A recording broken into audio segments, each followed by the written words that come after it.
महाभारत एक जीवंत महाकाव्य जिसमें अधर्म की पराकाष्ठा है तो धर्म का ज्ञान भी, जहां अहंकार के कारण अपनी ही कुलवधू का अपमान है तो वही भक्ति की शक्ति भी है।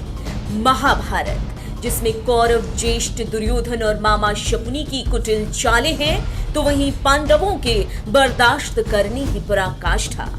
मगर कहते हैं ना कि जब पाप हद से ज्यादा बढ़ जाता है तो धर्म की रक्षा करने स्वयं भगवान आते हैं। महाभारत में भी अहम भूमिका वाले हैं त्रिदेवों में से एक विष्णु जी के अवतार श्री कृष्ण।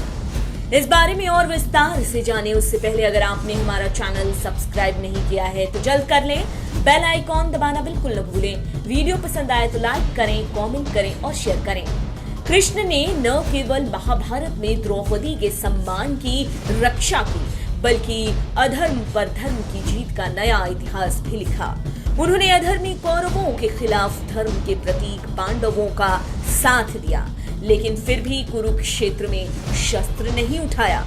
मगर युद्ध के अंतिम लड़ाई में दुर्योधन के वज्र के होने के बाद भी उसे मृत्यु से कोई नहीं बचा सका।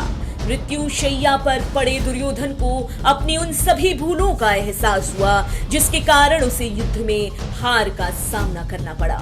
उसे इतनी ज्यादा दर्दनाक मृत्यु झेलनी पड़ी।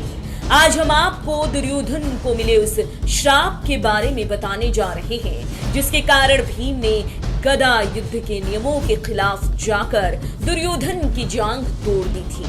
आपको ये तो याद ही होगा कि जब चौसर के खेल में पांडवों के हारने के बाद दुशासन द्रौपदी के बाल खींचते हुए लाया था तो दुर्योधन ने पांचाली का अपमान करते हुए उसे दासी कहकर अपनी जांघों पर बैठने को कहा, जिसके बाद आग बबूला होकर भीम ने प्रतिज्ञा ली कि वो दुर्योधन की जांघों को तोड़ देगा। और अपनी प्रतिज्ञा पूरी करने के लिए भीम ने दुर्योधन की जांघ तोड़ दी, लेकिन असल में उसकी जांघों के टूटने के पीछे का मिला एक श्राप था। दुर्योधन को श्राप देने वाले थे महर्षि मैत्रेय।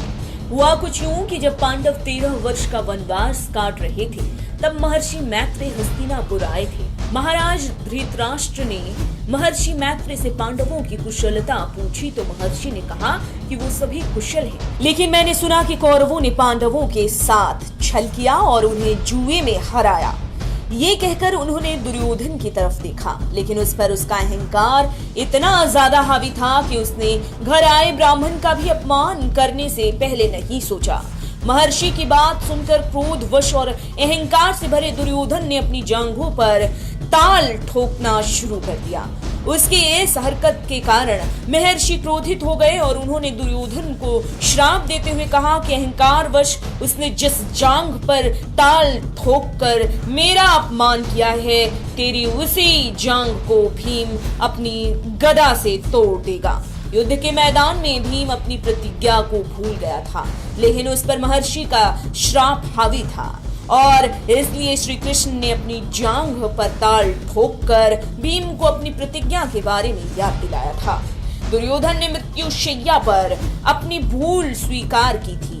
कृष्ण ने उन्हें मृत्यु से पहले ये ज्ञान दिया था कि केवल उसके किए गए कुकर्मों और अधर्म के कारण ही युद्ध के मैदान में उसे हार का सामना करना पड़ा है। दुर्योधन की ये दर्दनाक मृत्यु उसके अहंकार ने पहले ही लिख दी थी। आप देख रहे हैं नेट्रिक न्यूज, साहस सच कहने का।